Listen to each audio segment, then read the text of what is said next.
Hello everyone, and welcome to SUNUP. I'm Lyndall Stout. To celebrate Research Week at Oklahoma State University, we are proud to join you today from the historic Magruder Plots, where the first professor of agriculture at then Oklahoma A&M carried out the state's earliest studies. It's also the oldest continuous soil fertility wheat experiment west of the Mississippi. To begin the research conversation, here's Keith Owens, who oversees the Oklahoma Agricultural Experiment Station. Research within the land grants is essential. Cooperative Extension Service helps convey the research results to producers and to citizens. We have to understand why things are happening before we can start managing how things are happening. Without us doing the research, there is no new information to convey. We have research and extension centers across the state. Because the state is so diverse in terms of soils, in terms of climate, our research station in the panhandle focused largely on irrigation efficiency since it's dependent upon the Ogallala aquifer. A research station down in Idabel is more forestry related, so it's important that we do research in the region of the state where it's appropriate for that commodity. We've been trying to emphasize is involving undergraduates in research. So we have a number of programs to help undergraduate students get into research. Because we want students to get involved early, we want them to enjoy research, we want them to be thrilled by research. And a curious person will learn, and they'll keep learning. To the pasture now, and research on a land management approach that may reduce parasites in cattle. So horn flies really affect cattle in general. They are, in beef cows specifically, they cause stress, of course, and that stress causes reduced production. So reduced production such as lower milk yields for their calves, and in turn we have lower weaning weights on our calves. Hornflies are one of the most important external parasites that can occur in beef cattle operations. So in the adult stage, hornflies are actually taking a blood meal. So they're feeding on the animals and actually feeding on the animals multiple times. Research studies have shown that hornflies can feed up to 30 to 35 different times throughout a day. That's taking 30 different blood meals throughout that single day. The other impact is that because there's so many of them on one animal, we can usually average anywhere from 500 to 1,000 hornflies on our animals in Oklahoma, anywhere from June through October. You multiply that feeding behavior by 500 to 1,000, and that's a lot of stress to that animal. Yeah, we've had numerous research projects where we look at hornflies' impacts to the beef system. One particular thing that we've done is look at how a common forage management technique of burning pastures can actually reduce hornfly numbers. And we were able to go out and look at different animal groups on different burning regimens. And so essentially you have some that were considered patch burning, so they only burn a third of the pasture or small portions of that pasture. And then they also compared that to traditional burning, so burning the whole pasture every 3 years. We think fire is involved in a two-part system in reducing the number of flies. One, it's modifying the animal's behavior, and so it's fire-driven grazing. So essentially an animal is going to go and graze on that new lush patch after, say, a spring burn.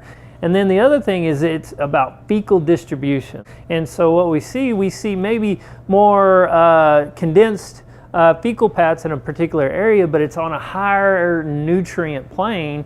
And we also know through previous research that animals on a higher nutrient plane doesn't support hornfly development because of the kind of microbes that are in the manure.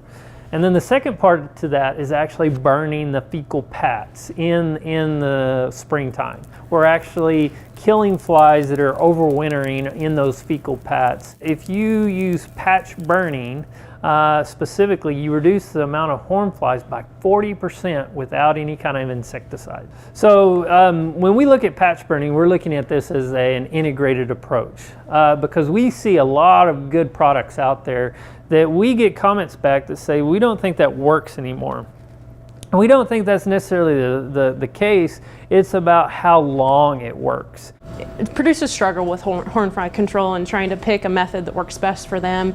I hear that producers say it doesn't work, it can be expensive, but I think if we kind of provide some education, we can show producers there may be different methodology. And so what we want to do is try to integrate some of these pasture-based management tools, such as burning, into some of our common insecticide use.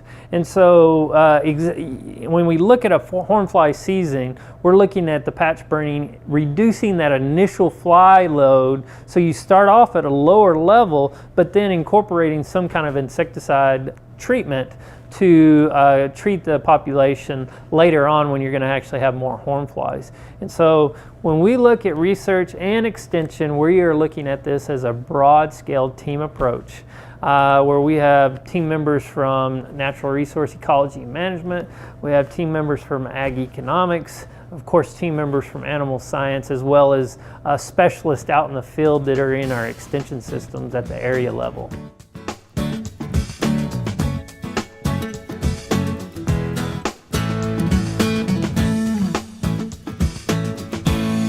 As we go through this calving season, or any calving season, there will be that cow or heifer that needs our assistance.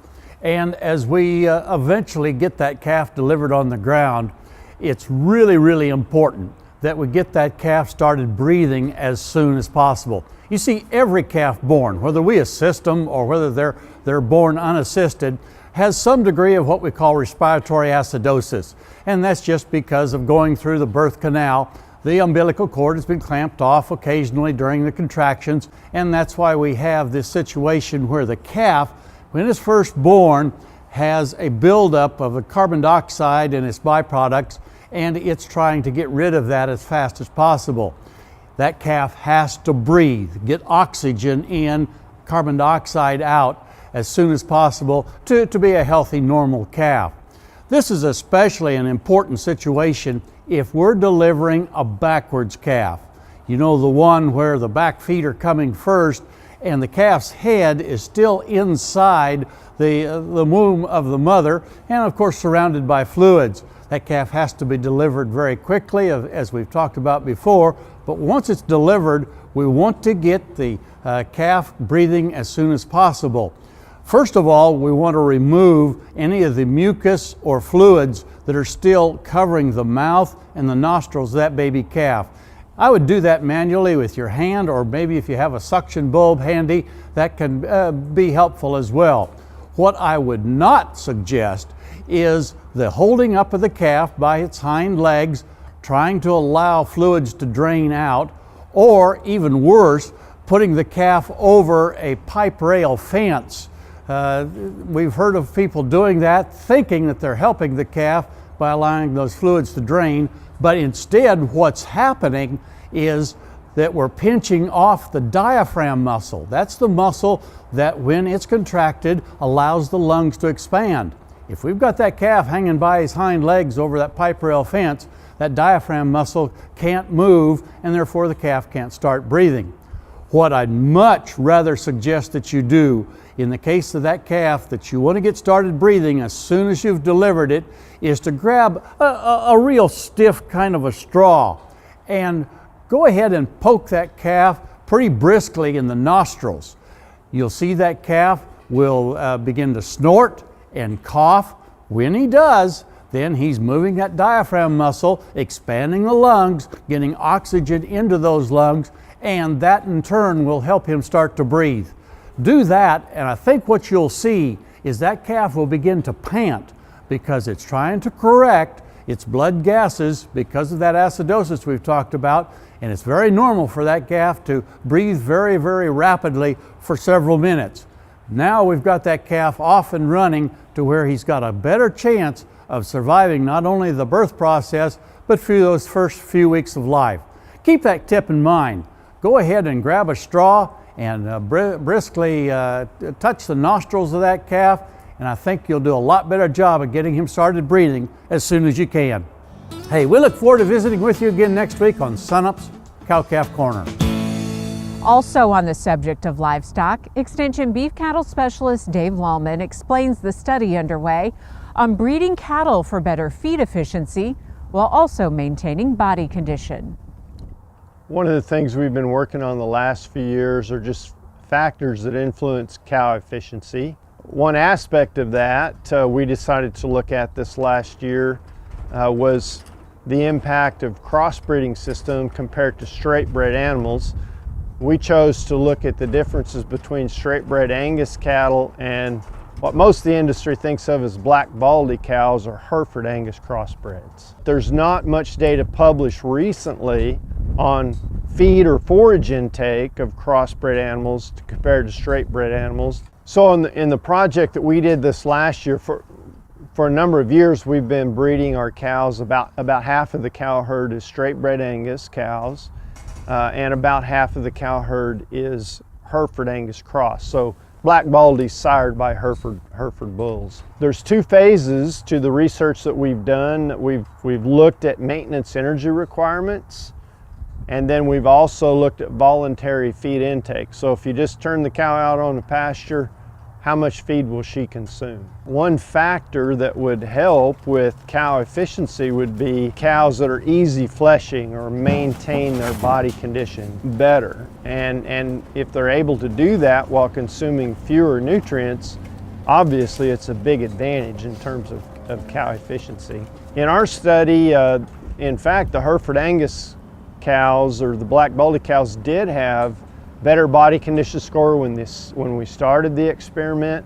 They were about 0.3 of one body condition score unit higher. And then when we went through the second phase of the project for voluntary feed intake, they were about 0.6 of a body condition score higher compared to the straight bred Angus cow. So it's an indication, that they're better able to store feed energy.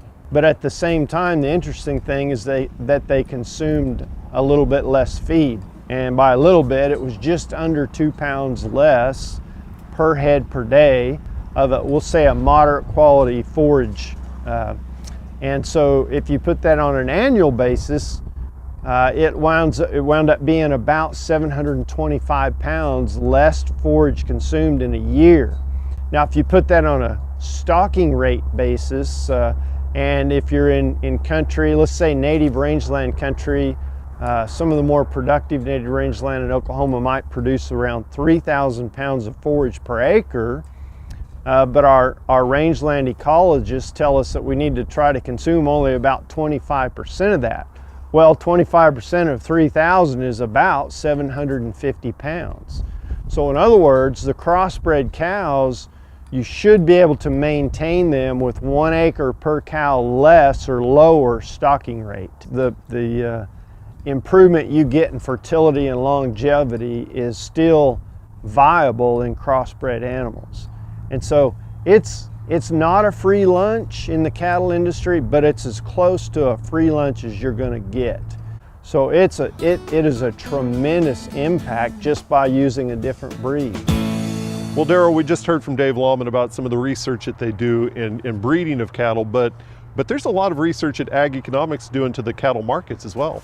Absolutely. I get involved in a lot of fairly applied work. We look at obviously the market impacts of things like the OQBN sales, a lot of work on price relationships in cattle markets that really drive what stocker producers do.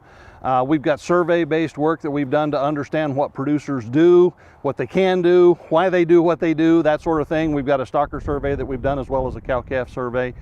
We've got some feedlot work where we're trying to understand some of the economic issues related to feedlot management. So just a wide range of applied research relative to that. Why is that important for what you do as opposed to relying on other research out there, actually getting boots on the ground and doing it? Well, I think it's important for a couple reasons. Every place is a little bit different, so conditions in Oklahoma are different. Our stocker industry is a really good example of something that plays a fairly big role nationwide, and yet what we do in the southern plains and in Oklahoma particularly is quite unique. So our wheat pasture grazing in the wintertime is something that really only happens in this part of the country, and so and yet those market impacts really affect feeder cattle prices at that time of the year all across the country. So it's very important for us to do that kind of research and contribute not only for Oklahoma producers, but really to the broader cattle markets in general. Switching gears a little bit, the USDA just released some reports and summarizing 2018. What was in some of those reports? Well, you know, the data we got recently was more oriented towards the crop side of things, so we're looking at it from a feed market perspective. USDA did confirm about a 14.4 billion bushel corn crop in 2018. That's the third largest. It was down slightly from a year ago, but still a very large number. Carryover stocks are projected at the end of this marketing year to be a little bit down from last year, but still fairly large. And the upshot of it is that you know, the cattle industry and livestock industries in general will not see major increases. There may be a slight increase in corn prices. Soybeans was a record crop. And of course, we've had all kinds of trade issues. We export a lot of those soybeans, and we're not doing that now. So we've got huge carryover stocks projected on the protein feed side. So again, livestock industries, the bottom line is I think we're not going to see a lot of feed market impacts. We should have adequate supplies of both concentrate and protein feeds for the livestock industry. How does all that impact, say, the cattle markets moving forward? Well, again, producers are trying to figure out their plans as we go through the year, so setting themselves up for forage production. So, you know, obviously they got to get through the winter is the first concern, but then setting themselves up for forage needs, that can impact their forage management going into the next year. And of course, you know, wheat pasture plays a role in that as well. We utilize that forage in the winter, and some producers will be looking at whether or not they need to, you know, might be thinking about making hay out of some of that wheat crop at the end of the year. This time last year, it was still kind of green, still kind of wet because we did have the moisture, but then it dried out and wildfire played a role across Oklahoma. There were producers that lost livestock in the wildfires of western Oklahoma. How are we setting up this year? I think in general it's important for producers to think about, you know, we are coming into the biggest part of our wildfire season. Are there things you can do to be as prepared as you can? Mm-hmm. Obviously everybody's trying to watch and be vigilant is probably the biggest thing, but you know, are there things you need to do relative to managing, for example, your hay inventories? Think about where there's maybe some green wheat fields next to where you've got cattle right now that they could be run out onto a green field to get them away from a wildfire. So as much as you can prepare ahead of time, we hope it doesn't happen, right, but it's almost inevitable that we're going to see some wildfires in the next 6 weeks or so. Okay, thank you much. Derrell Peel, Livestock Marketing Specialist here at Oklahoma State University.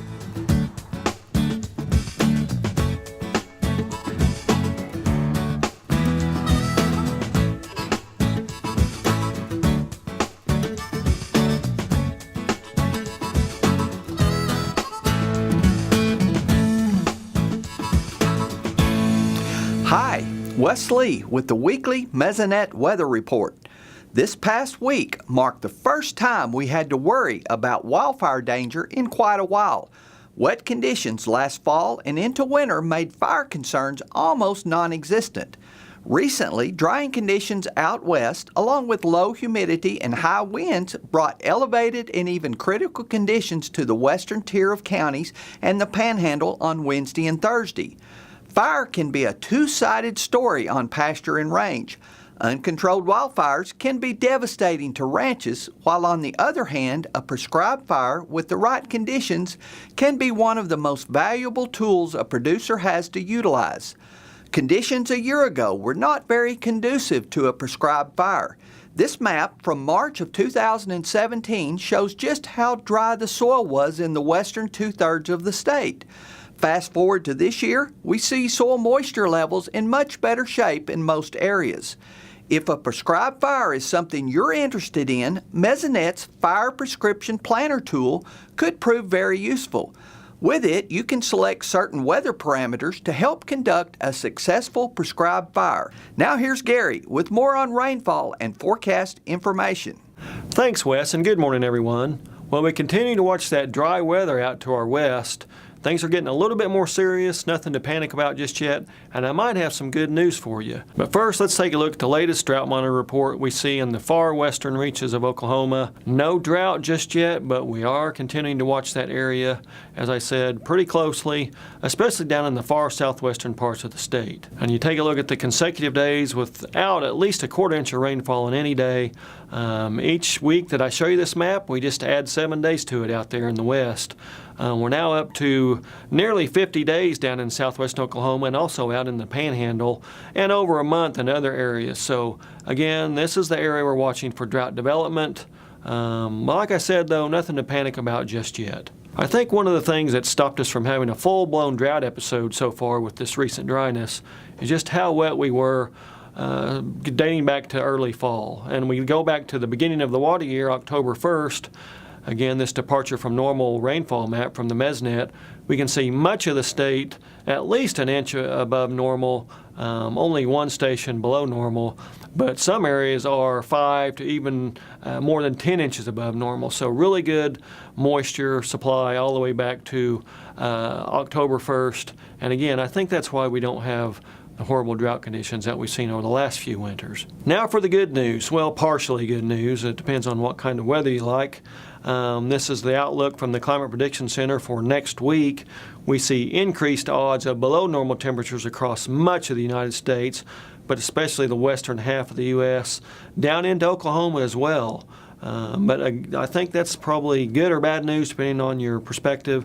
But the good news, I think, for everybody will be for precipitation for next week. We do see increased odds of above normal precipitation across the entire state, but especially in the Oklahoma Panhandle. That's it for this time.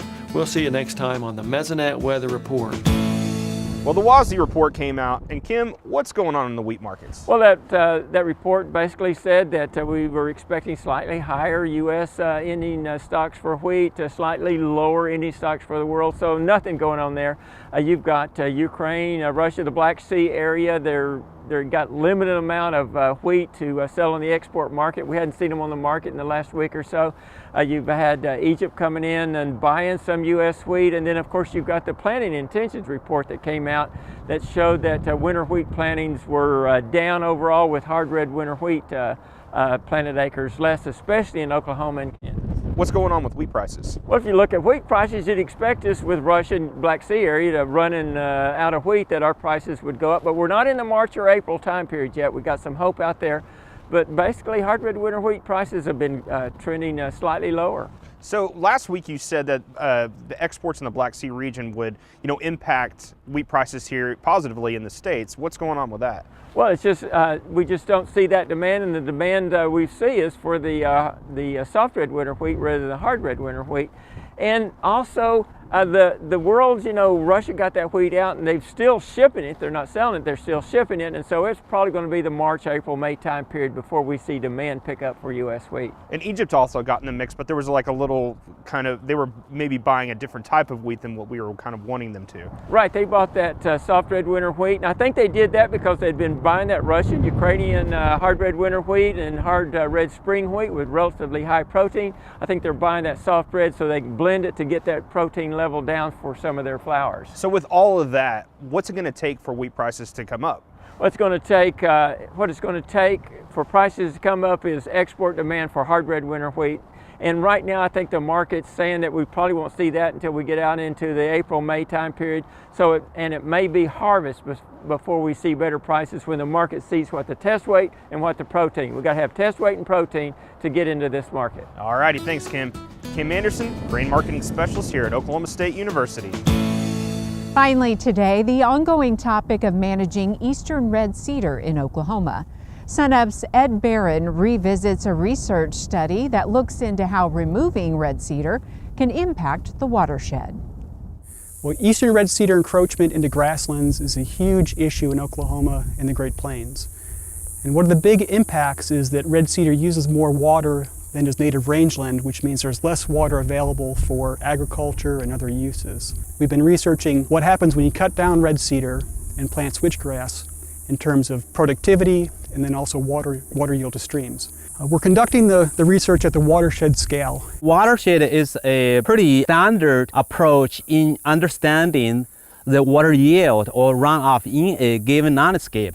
So the watershed, it is basically, if you have a location such as here, this low point, that means or water from that given location will eventually come to this point to be able to quantify how much water coming out of this watershed. But how much water does a red cedar tree actually use? It's a really tough question because it depends on tree size, the amount of leaf area, how wet the soil water is.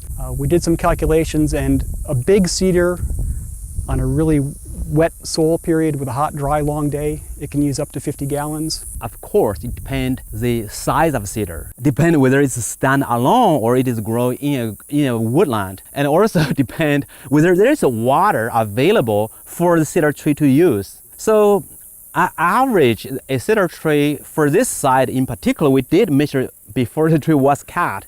They use somewhere around 5-6 gallons per day. Before the treatment, the runoff from this both watersheds are pretty small. And after we cut the cedar, the runoff increased about 300%. And all of that water could be going to places that really need it. The runoff from this landscape are limited. However, those runoff are important for stream or for reservoir because humans need those water, and also wildlife, fish, they need those water. This encroachment by eastern cedar resulted in reduction of that runoff. We may have less water available for human use or for wildlife. I guess what it emphasizes is for societal benefit, getting rid of red cedar in the landscape will increase water yield to streams. And that's important for all Oklahomans who take advantage of water that flows through streams and eventually into reservoirs. In terms of, say, cattle production, when you look at the native prairie, you can see the forage production that would happen with no intervention. And then obviously the ability to plant native grasses is there as well. In Payne County, I'm Ed Barron. That'll do it for us this week. Remember, you can find us anytime online at sunup.okstate.edu and also follow us on YouTube and social media. I'm Lyndall Stout. Have a great week, everyone. And remember, Oklahoma agriculture starts at sunup.